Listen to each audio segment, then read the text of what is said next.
오늘의 헤드라인입니다. 문재인 대통령이 30대 대기업 총수들과 만나 일본의 수출 규제가 장기화할 가능성이 있다며 모든 가능성에 대비해야 한다고 강조했습니다. 일본은 수출 규제 철회는 생각하지 않는다면서 구체적인 증거도 없이 일본산 에친가스와 사린가스의 북한 연관성을 거론하고 있습니다. 올해 장마는 지각장마이자 마른 장마라는 특징을 지녔는데요. 예년과 다른 장마의 모습을 보인 건 지구온난화로 인해 장마의 변동성이 커졌기 때문입니다. 변수가 많아진 장마 예보에 대해 과학 본색에서 이야기 나눠봅니다.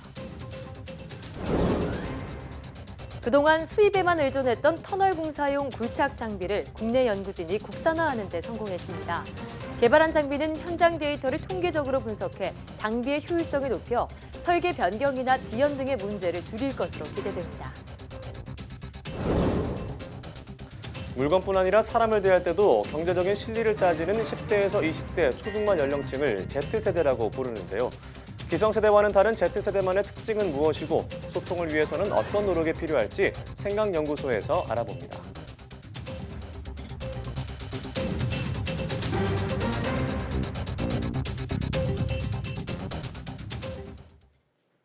여러분 안녕하십니까? 사이언스 투데이입니다.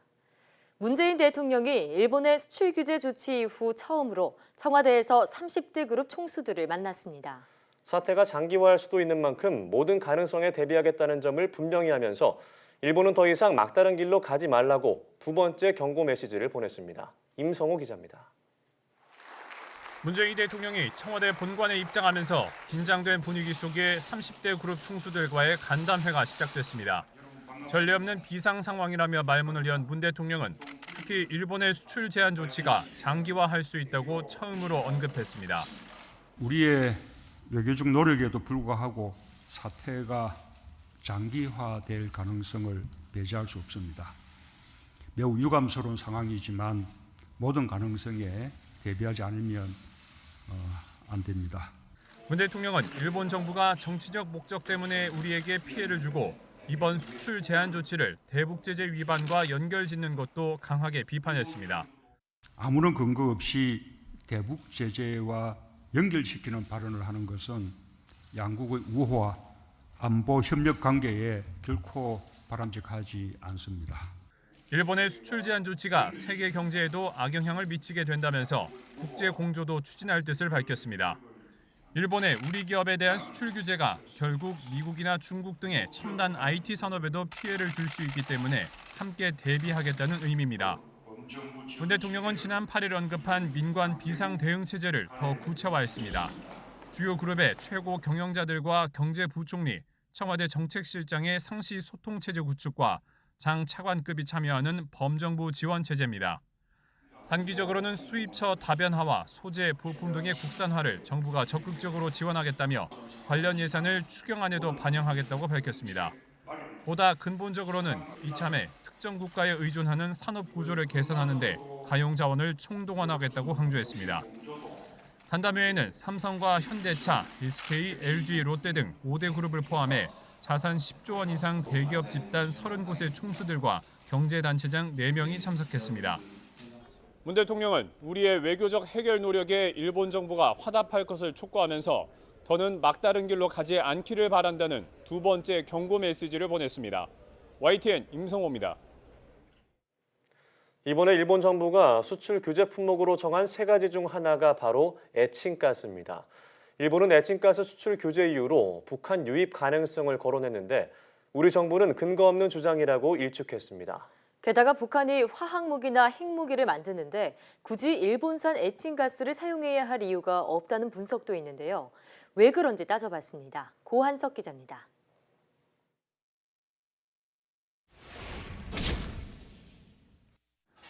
화학물질인 불산은 접촉하거나 흡입하면 인체에 치명적입니다.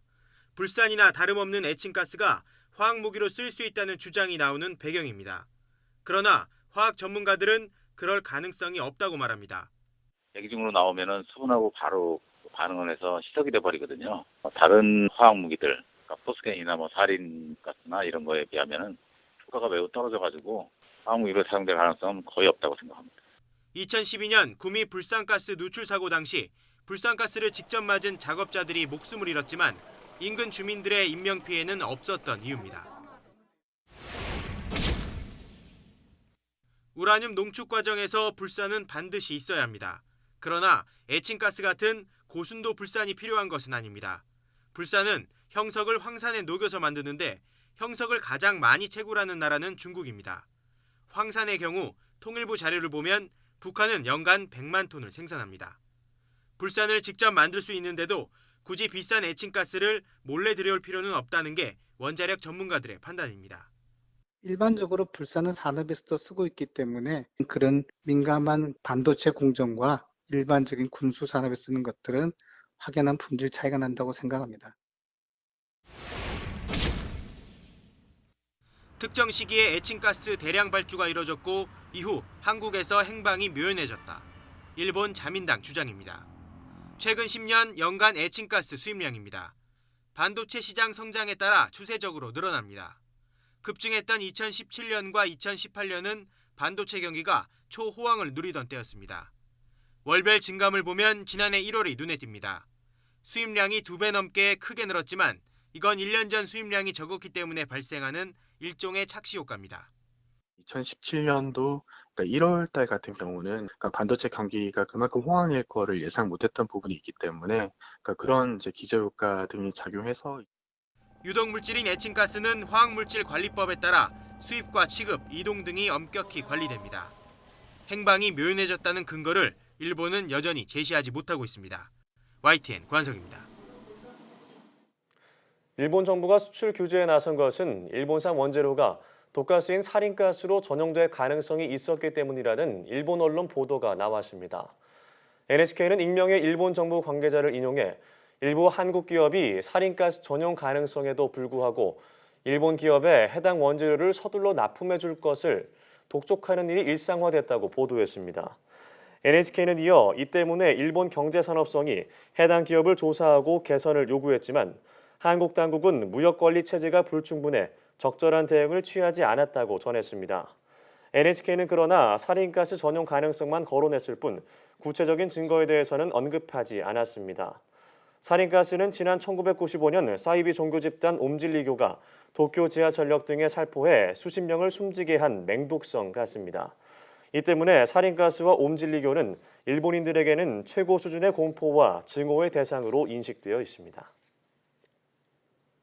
지난 2011년 3월 후쿠시마 원전 사고 때 방출됐던 방사성 물질 세슘이 태평양을 돌아 1년 만에 일본으로 돌아왔다는 연구 결과가 나왔습니다.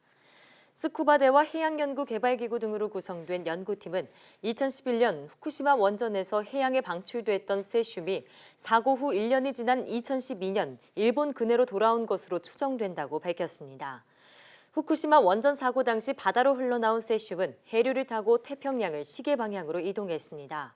당초 세슘은 20-30년 정도를 걸려 일본 근해로 돌아올 것으로 예측됐지만 연구팀이 해수를 채취해 세슘 농도를 측정한 결과 예상보다 훨씬 빨리 일본으로 돌아왔습니다. 연구팀은 또 일본 근해인 동중국해에서는 세슘 농도가 2014년 최대치에 달했고 2015년에는 동해에서도 세슘 농도가 올라갔다고 설명했습니다. 그러면서 세슘이 현재는 다시 태평양으로 흘러나간 것으로 추정된다고 덧붙였습니다. 연구팀은 이렇게 단시간에 세슘이 일본으로 돌아온 것은 의외의 결과라면서도 검출된 세슘 농도는 낮은 편이어서 바다 생물에 영향을 미치지 않은 수준이라고 설명했습니다. 유아의 특이한 식습관이 자폐증의 신호일 수 있다는 연구 결과가 나왔습니다. 미국 펜실베니아 주립대 의대 연구팀은 정상아와 자폐아 등 유아 2천여 명을 조사한 결과 자폐아의 70%가 특이한 식습관을 보였다고 밝혔습니다. 연구에 따르면 자폐아는 파스타와 빵, 치킨 너겟 등 선택하는 음식의 폭이 좁고 식품의 질감에 민감하게 반응하는 등 비정상적인 음식물 섭취 행동을 보일 가능성이 정상아보다 15배 높았습니다.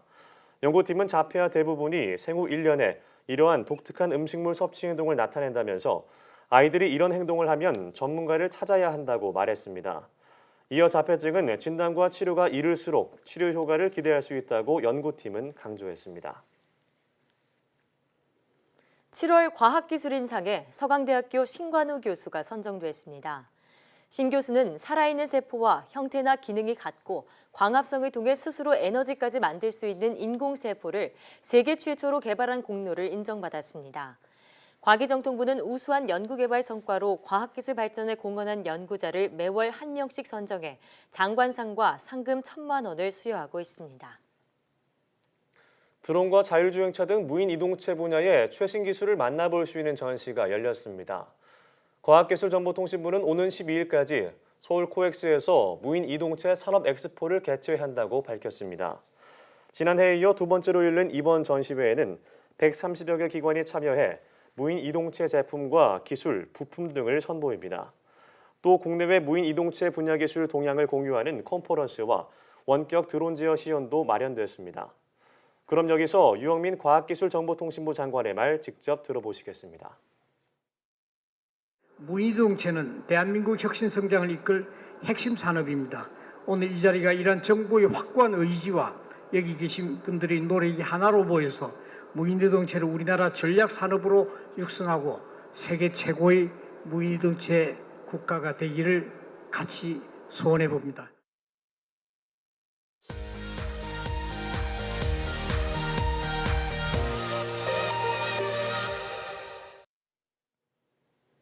화제의 뉴스를 골라 과학기자의 시선으로 분석하는 과학본색 시간입니다. 네, 오늘은 이혜리 기자와 함께하겠습니다. 안녕하세요. 어서 오세요. 예, 어떤 이야기를 나눠볼까요? 네, 요즘 장마철이라고 하는데 생각보다 좀 시원하게 비가 내린 날이 별로 없는 것 같아요. 맞아요. 네, 이를 두고 뭐 마른 장마다 이런 얘기를 하곤 했는데 왜 이런 일이 일어난 건지 오늘 좀 자세하게 짚어보도록 하겠습니다. 네, 뭐 우선은 굳이 왜 들고 나왔나 싶을 정도로 비가 많이 내리지는 네. 않았는데 살펴보니까 장마철인데도 누적 강수량이 평년보다 좀 적은 수치라고 하더라고요. 자, 그런데 사실 이쯤 되면 벌써 장마가 끝나야 할 시기 아닌가요? 네, 그렇습니다. 올해 장마는 좀 특이한 점들이 있습니다. 예. 일단은 평소 장마가 한 6월 중순부터 시작이 되는데 올해 장마는 일주일 정도 늦게 시작이 됐습니다. 뭐 네. 그래서 지각장마다 이런 얘기를 하기도 했습니다. 장마가 늦은 것도 그렇지만 일단 말씀했던 대로 이 강수량이 현저하게 좀 적었습니다. 예. 지난 6월 26일 서울에 첫 그 장맛비가 내렸는데요. 이날 하루 동안 서울에 내린 비의 양이 1.4mm에 그쳤습니다. 그러니까 평소에 46년 동안 서울에 혹은 뭐 전국에 내린 장맛비의 평균이 23mm인 거를 생각을 해보면 현저하게 비가 좀 적게 내린 겁니다. 네. 이후에도 뭐 비가 내리긴 했지만 이와 비슷한 수치거나 이보다 조금 웃도는 수준이어서 좀 장마라고 느껴지지 않을 정도의 현상들이 나타났습니다. 네. 원래 장마가 이 연평균 강수량의 절반 이상이 내릴 때 장마라고 이렇게 얘기를 하잖아요. 자, 근데 최근에 뭐 농민들도 그렇고 비가 오지 않아서 걱정되는 분들이 많을 것 같은데요. 자, 앞서 뭐 지각장마다 마른 장마 이런 말씀해 주셨는데 네. 요즘에 뭐 지구온난화 뭐 이런 것 때문에 혹시 장마도 변하게 된 건가요? 네, 맞습니다. 뭐 최근 들어 장마의 변동성이 커진 거는 사실입니다. 한 달 남짓 이제 한반도에 비를 뿌리는 장마는 보통은 이제 북태평양 고기압과 오호츠크의 고기압 사이에서 만들어지는 것으로 예. 정의를 내리곤 네. 합니다.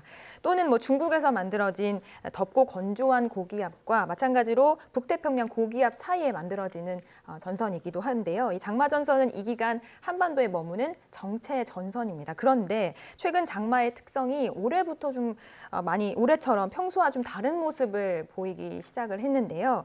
일부에선 이런 현상을 두고 말씀하셨듯이 뭐 기후 변화에 따른 것이다라는 주장이 제기가 되기도 했습니다. 지구 온난화로 바다의 얼음이 녹으면서 이에 따라 기류 변화가 생기게 됐고요. 그러면서 전선에서도 장마 전선이 뭐 이렇게 한반도에 오래 머물거나 하는 현상이 적어지거나 아니면 정말 반대로 아예 오래 머물거나 이렇게 예측하기 힘든 현상들이 관측이 됐던 겁니다. 그렇군요.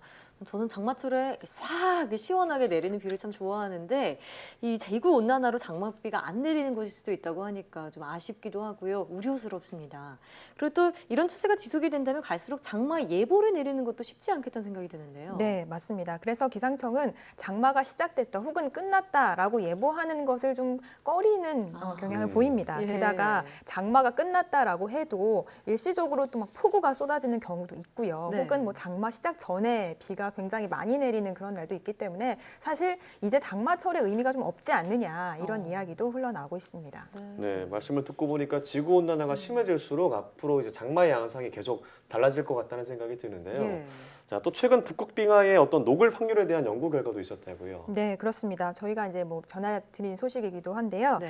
지구 지표 기온이 산업혁명 이전보다 2.4도 정도 더 오르게 되면 북극에 있는 얼음이 다 녹을 확률이 50%에 달한다. 이런 내용이었습니다. 예. 국내 연구팀이 예측 가능성을 높인 새로운 기법을, 통계 기법을 만들고 이를 통해서 제시를 한 내용인데요. 대기나 해양, 빙하와 같이 어떤 지구 온난화, 지구 기후 변화와 관련된 여러 가지 요소들을 복합적으로 고려해서 빙하가 녹을 확률에 대해서 도출해낸 결과입니다. 예. 그 결과 산업혁명 전과 비교를 했을 때 전 지구의 지표 기온 상승이 한 1.5도 정도가 됐을 때 빙하가 전부 녹을 확률은 9월의 빙하를 말하는 겁니다. 9월의 네. 북극 빙하가 네. 전부 녹을 확률이 최소한 6% 정도로 나타났고요. 네. 2도 정도 오르게 되면 북극 빙하가 모두 녹을 확률이 28%, 그리고 말씀드렸듯이 2.4도가 올랐을 때는 북극 빙하가 모두 녹을 확률이 50%까지 치솟았습니다. 예. 사실 뭐 1, 2도 기온 상승이 작은 수치 같지만 지구 차원에서 예. 보면은 대재앙을 가져올 수도 있을 만큼 큰 수준이라는 얘긴데요. 자, 그런데 더 무서운 게 파리 기후변화 협약 세계 각국이 잘 지킨다고 해도 이 결과가 달라지는 건 아니라고요. 네, 맞습니다. 아시다시피 파리 기후변화 협약은 2015년 프랑스 파리에서 예. 190개 나라가 함께 지키기로 맺은 협약이죠. 네. 이 조약에서는 전 지구의 지표 기온을 산업혁명 이전 대비 한 1.5도 수준으로 유지하자, 1.5도 이하로 제한하자라는 내용이 담겼고요. 적어도 2도까지는, 그러니까 2도 미만으로는 온도 상승을 막자라는 내용이 예. 포함이 됐습니다. 그런데 이번 예측 결과에서도 보셨듯이 지구 기온, 지표 기온이 2도 정도 올랐을 때 빙하가 사라질 확률이 한 28% 정도로 나왔기 네. 때문에 파리 기후 협약이 제대로 지켜진다고 하더라도 빙하가 완전히 녹을 확률이 이렇게 남아 있다라는 네. 겁니다. 예. 연구팀은 이를 막기 위해서 조금 더 엄격하게 이런 기준을 바꾼다거나 더 열심히 이런 기후 변화를 막을 노력이 필요하다 이렇게 설명을 했습니다. 맞습니다. 네, 정말 이대로 가다가 심각한 환경 문제가 초래가 될 수 있을 것 같다는 생각이 예. 드는데 뭔가 모든 국가들이 문제 해결에 적극적으로 나서야겠습니다. 네. 자, 그런데 사실 저는 원래 비가 오는 걸 좋아하진 않아요. 근데 요즘엔 좀 비가 왔으면 좋겠다라고 싶을 정도로 너무 해가 뜨겁고 자외선도 따가워가지고 뭐 맞아요. 밖에 돌아다니기 쉽지 않더라고요. 네, 맞습니다. 요즘처럼 자외선이 강할 때는 사실 자외선 차단제를 꼭 잊지 않고 발라야 하잖아요. 네. 자외선은 이제 파장에 따라서 자외선 A, B, C 이렇게 세 종류로 나뉘는데요. 파장이 가장 짧은 C의 경우에는 대부분 오존층에서 흡수가 되기 때문에 지표면까지는 크게 도달할 가능성이 없습니다. 네. 그런데 이제 파장이 긴 A와 B 같은 경우에는 지표면까지 도달을 하고요. 자외선 B의 경우에는 상대적으로 A보다는 파장이 짧기 때문에 뭐 피부를 좀 빨갛게 하는 네. 그런 표면을 좀 그을리는 그런 역할을 하는데, 자외선 A 같은 경우에는 피부 깊숙이 침투를 해서 뭐 기미나 주근깨, 피부 노화 이런 것을 유발하는 것으로 많이 알려졌습니다. 예. 네. 그래서 자외선 A와 B를 동시에 차단할 수 있는 이 자외선 차단제를 꼼꼼하게 꼭 발라야 하는데요. 네. 한 2시간에 한 번씩 덧발라주는 것이 좋다라고 전문가들은 이야기합니다. 네. 뭐 덧발라주는 게 좋다는 얘기는 정말 귀에 딱지가 않도록 들은 내용이긴 한데 사실 아무래도 화장을 하고 있다 보니까 여러 번 바르는 게 좀 힘들기도 하고요. 저는 좀 귀찮아서 날씨 흐린 날에는 그냥 안 바르고 나가기도 하고 그러거든요. 네, 예. 맞아요. 사실 구름이 좀 껴있으면 오늘 뭐 햇볕이 없으니까 그냥 나가도 네. 되지 않을까 이런 생각이 하시는 분들도 많으실 맞아요. 것 같아요. 그런데 구름이 끼었다고 해서 여름에는 그래도 안심을 할 수는 없다라고 합니다. 오히려 맑은 날에 구름이 끼어 있다면 이 구름의 빛이 산란을 해서 자외선의 양이 더 많아질 수 있기 때문에 그래요? 네. 자외선 차단제를 더 꼼꼼하게 발라야 하고요. 충격적인데요. 네. 네. 적어도 뭐 여름에는 어떤 날씨든지 간에 자외선 차단제 바르시는 거 꼭 잊지 마셔야 할 것 같습니다. 네. 네, 저 아까 말씀하셨지만 저 자외선 A, 저 주근깨가 많거든요. 꼭 차단하기 위해서는 꼭 발라야겠는데 네. 구름 끼는 날도 안심하면 안 되겠습니다. 그러네요. 꼭 틈틈이 바르도록 하겠습니다. 네. 오늘 말씀 고맙습니다.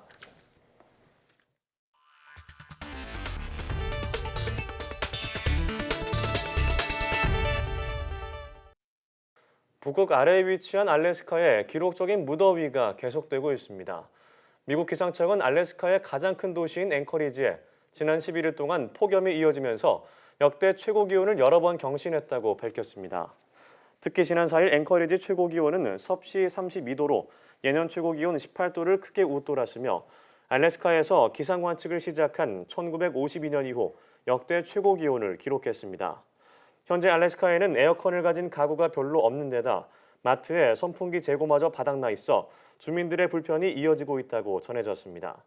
그럼 여기서 미국 기상청 관계자의 자세한 이야기 들어보겠습니다.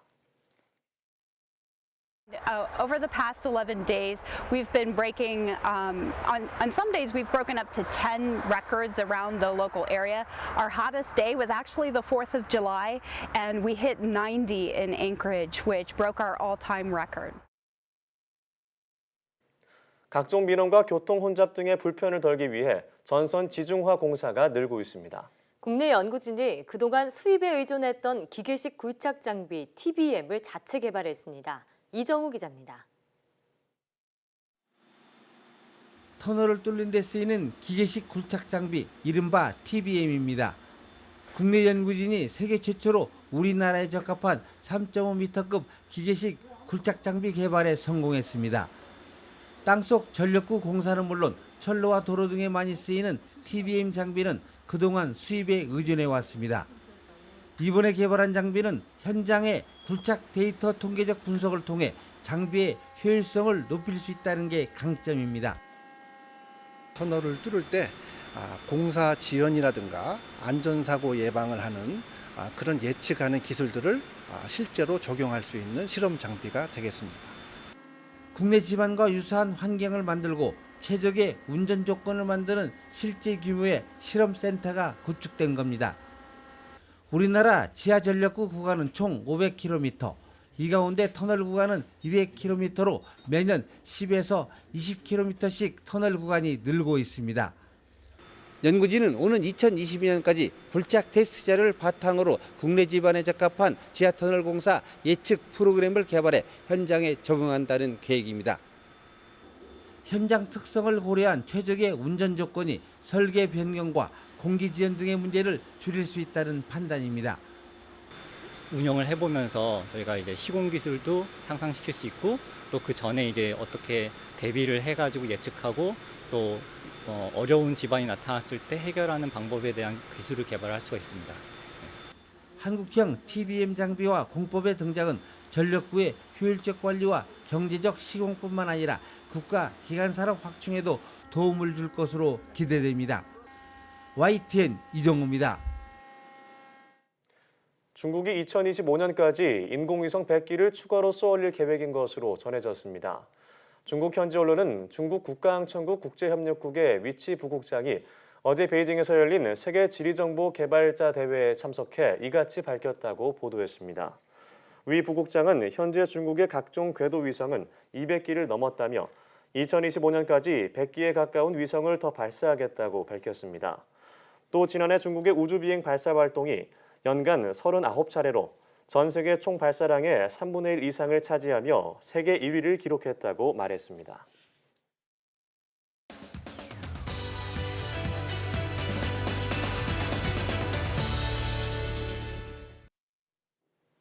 X세대와 Y세대를 넘어 이제는 Z세대가 주축을 이루고 있습니다. 기존의 기성세대와의 큰 차이를 보이는 Z세대는 어떤 특징을 갖고 있을까요? 네, 오늘 생각연구소 시간에는 Z세대에 대해서 알아보겠습니다. 단국대학교 심리학과 임명우 교수와 함께하겠습니다. 네, 안녕하세요. 네, 안녕하세요. 네, 반갑습니다. 저희가 앞서 Z세대 얘기도 나눴지만 최근에 인코노미스트라는 신조어가 등장했다고 하는데 뭔가 생소하거든요. 네. 인코노미스트 어떤 걸 얘기하는 건가요? 인코노미스트 사람인 그다음에 이코노미스트 경제 전문가가 합쳐진 단어입니다. 네. 합쳐서 인코노미스트라고 하게 되고요. 10대에서 20대 초중반 정도의 나이를 가지신 분들을 우리가 G세대, 마지막 G세대라고 부르게 됩니다. 이분들은 이전의 밀레니엄 세대와 또 비교가 되어지는 가장 이제 새로운 세대가 될 수 있겠는데요. 네.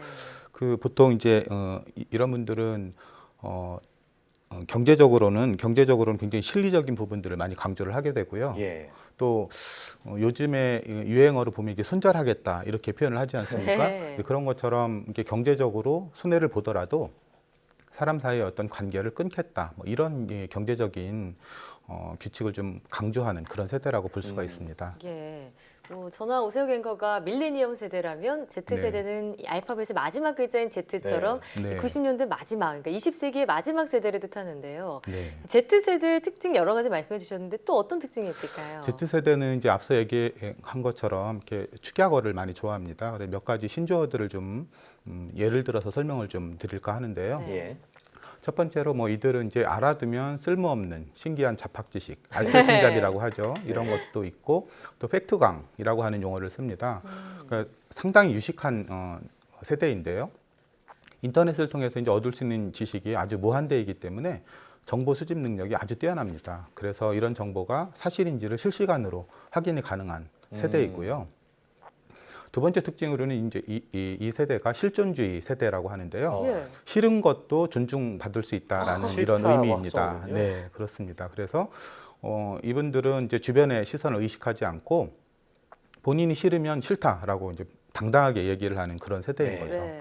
세 번째는 이제 개꿀러라고 볼 수 있는데요. 네. 많이 들어보셨을 겁니다. 네. 그러니까 어떤 뭐 제품을 선택을 할 때 그냥 가성비라든지 브랜드만 보는 것이 아니고 가격이나 시간, 뭐 트렌드, 순간의 어떤 즐거움까지도 모두 포함을 해서 짧은 시간에 가장 좋은 결과를 찾아내는 이런 어떤 똑똑한 세대입니다. 아마도 유사 이래로 가장 똑똑한 세대가 아닐까 그렇게 보입니다. 네, 차분하게 요즘 세대 신조어를 말씀해 주시니까 좀 재밌기도 한데요. 네. 자, 이런 세대들은 확실히 과거 세대와는 차이가 있는 것 같습니다. 자, 이 Z세대가 인간관계 속에서 진리를 중시하는 심리가 어디에 있을까요? 뭐 기성세대를 먼저 얘기를 해야 될 것 같은데요. 네. 밀레니엄 세대인 앵커님 그리고 이제 저는 이제 기성세대라고 볼 수가 있는데요. 기성세대는 청소년 시기에 친구를 사귀면서 어떤 우정이나 연대감 이런 부분들을 굉장히 중시해 왔었습니다. 네. 그렇지만 지금의 이런 Z세대는 그렇지 않은 것 같아요. 이들은 뭐 온라인으로 언제든 친구를 만날 수 있기 때문에 인간관계를 언제든 맺을 수 있고 또 필요하면 그거를 뭐 손절하거나 또는 리셋할 수도 있습니다. 네. 다시 시작할 수도 있는 이런 세대들이기 때문에 그런 면에서는 좀 세대 차이가 난다라고 볼 수 있겠죠. 그렇군요. 자, 근데 뭐 기성세대 중에서도 온라인 더 편하다는 분들이 계실 수도 있잖아요. 네. 자, 그런데 이런 Z세대의 확연한 특징 중에 하나는 또 사회 현상을 바라보는 태도에 있다고 들었습니다. 이건 또 어떤 이야기인가요? 먼저 최근에 어떤 자료들을 좀 말씀을 좀 드릴 수 있을 것 같은데요. 최근에 이제 취업정보업체 진학사에서 2000년생 142명을 대상으로 시행을 한 온라인 설문이 있습니다. 근데 이제 모르는 사람을 처음 만났을 때 대화를 한다라면 가장 편한 수단이 무엇인가라는 질문이었는데요. 답변 1위로는 프로필 사진이 보이는 메신저가 42%로 가장 많았고 그 다음으로는 직접 만나서 대화한다, 문자 메시지, 그다음에 전화 통화 이런 순이었습니다. 그런데 이제 온라인과 오프라인을 사실 비교를 해보면 온라인 세대가 6대 4 정도로 훨씬 더 많은 이런 결과들을 보이게 됐고요. 네. 아마도 이제 이런 Z 세대들은 온라인에서의 어떤 대화나 소통이 훨씬 더 편하기 때문에 점점 더 오프라인을 두려워하게 되고 그래서 쉽고 편한 온라인을 선택을 하고 또 개인주의적인 성향도 같이 이렇게 맞물려서 점점 더 온라인으로서의 어떤 소통을 강화하는 것 같습니다. 또 개인적으로는 제가 어떤 실리를 지금 어떤 Z세대가 실리를 강조하는 이유는 세상이 많이 어렵고 힘들기 때문이라고 저는 생각을 하거든요.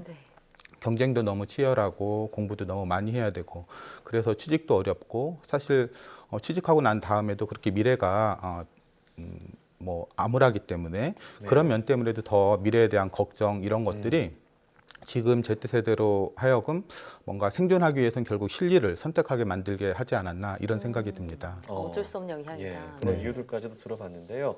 자, 그럼 이런 Z세대가 가진 긍정적인 영향이 있다면 어떤 게 있을까요? 두 가지 예를 말씀드릴 수 있을 것 같은데요. 미국의 플로리다주의 고등학교에서 총기 난사 사고가 있었습니다. 그런데 그 학생들이 직접 어떤 희망을 위한 행진, 우리의 생명을 위한 행진 이런 어떤 시위에 직접 참여를 했고요. 근데 이제 그러한 시위에 대해서 미국의 많은 기업들이 지지를 보냈습니다. 그 이유는 왜냐하면 지금 이 10대, 20대들이 미래의 그들 기업들의 어떤 고객이기 때문에요. 그래서 이제 그분들이 결국은 이런 Z세대의 어떤 수용, 네. 요청을 받아들일 수밖에 없었다 이렇게 볼 수가 있겠고요. 두 번째 예는 뭐 국내에서 있는 고등 래퍼라고 하는 프로그램입니다. 네. 이런 고등 래퍼라고 하는 프로그램 많이 보셨을 텐데요. 이전에 어떤 힙합은 좀 지나치게 좀 자기 과시적이고 욕설이 좀 많았다라고 하는 점이 있다라면 고등 래퍼는 뭐 그것을 그대로 답습하지 않고 그들만의 목소리로 그들만의 철학을 담아서 그들만의 색깔로 표현했다라고 하는 네. 어떤 장점이 있었습니다. 이것은 어떻게 보면 청소년 문화에 Z세대가 계속 영향력을 키워가고 있다라고 하는 증거인 것 같습니다. 네, 참 이렇게 긍정적인 요소도 있겠지만 사실 요즘 기성세대와 청소년, Z세대와의 갈등이 좀 이슈가 되는 것 같습니다. 네. 자, 이렇게 기성세대와 Z세대가 소통하기 위해서는 어떤 것이 좀 필요할까요? 아마 뭐 양쪽 다 기성세대와 그다음에 이제 Z세대 모두 노력을 해야 되겠는데요. 예. 기성세대에게 조금 더 책임이 있다라고 저는 생각을 합니다. 왜냐하면 기성세대가 이렇게 어려운 사회를 만드는 장본인들이기 때문에 네. 기성세대가 조금 더 양보를 해야 된다라고 생각을 하는데요. 가령 예를 들면 이런 그 Z세대에게 지나치게 좀 공격적이고 사적인 질문들을 하면은 안 됩니다. 너 언제 결혼하니? 너 취직했니? 이런 것들은 상당히 공격적이고 사적인 질문이기 때문에 줄여야 될 것 같고요. 또 옛날엔 말이야, 나 때는 말이야, 나 때는 이렇게 말이야. 얘기하는 예. 이런 것들은 전형적인 꼰대의 말투라고 볼 수가 있겠죠. 이런 네. 부분들도 좀 조심을 해야 되겠고요. 무엇보다도 좀 이게 일방적으로 따지거나 이야기를 하는 이런 말투를 좀 줄이고 좀 귀 기울여서 듣는 경청 이런 것들이 좀 필요할 것 같고요. 또 뭐 이렇게 막 가르치려고 하지 말고 좀 이렇게 감정적으로 좀 공감하는 이런 태도들도 필요할 것 같고요. 말로 이야기를 하는 것보다는 행동으로 보여주는 것이 더 좋겠죠. 예. 기성세대는 자신의 생각을 강요하거나 좀 권위적인 태도는 지양을 해야 할 것 같고요. 그럼 반대로 Z세대는 어떤 노력을 해야 할까요? Z세대는 뭐 사실 제가 볼 땐 참 안타까운 세대입니다. 유사 이래로 가장 똑똑한 세대인데도 불구하고 너무 현실적으로 어렵기 때문에 네. 실리를 추구하는 것으로 보여지는데요. 그래도 모든 어른들은 꼰대다 이런 어떤 선입견을 좀 내려놓고 조금씩이라도 소통할 수 있는 시간을 가질 수 있으면 좋을 것 같고요. 네. 가령 윗 어른들이나 가족들에게 하루 5분 정도씩 뭐 이야기해보기 이런 걸 실천하면 좋을 것 같아요.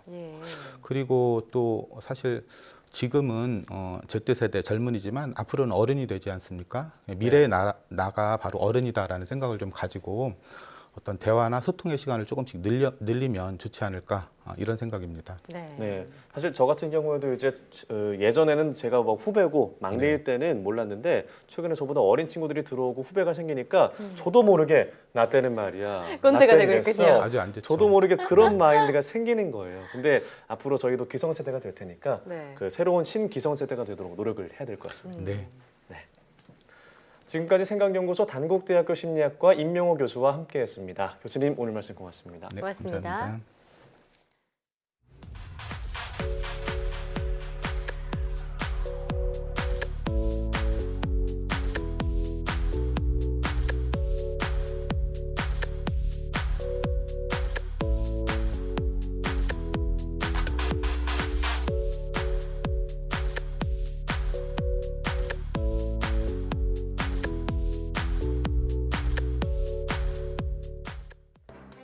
여름철 피부 노화의 주범인 자외선 차단제를 꼼꼼히 발라야 한다는 건 누구나 아는 사실이죠. 네, 보통 제품 겉면에 있는 SPF 지수를 보고 차단제를 고를 텐데 어차피 덧발라야 하는 만큼 SPF 숫자가 높은 것보다는 어떤 성분이 들어있는지 확인하는 게 좋습니다. 네, UVA와 UVB를 둘 다 차단하는지 확인하시고요. 혹시 민감한 피부라면 화학 성분이 들어간 자외선 흡수제보다는 물리적인 차단제를 사용하는 게 좋겠습니다. 네, 올여름 뜨거운 태양으로부터 피부를 건강하게 보호하시길 바라면서 사이언스 투데이 여기서 마치겠습니다. 함께해 주신 여러분 고맙습니다.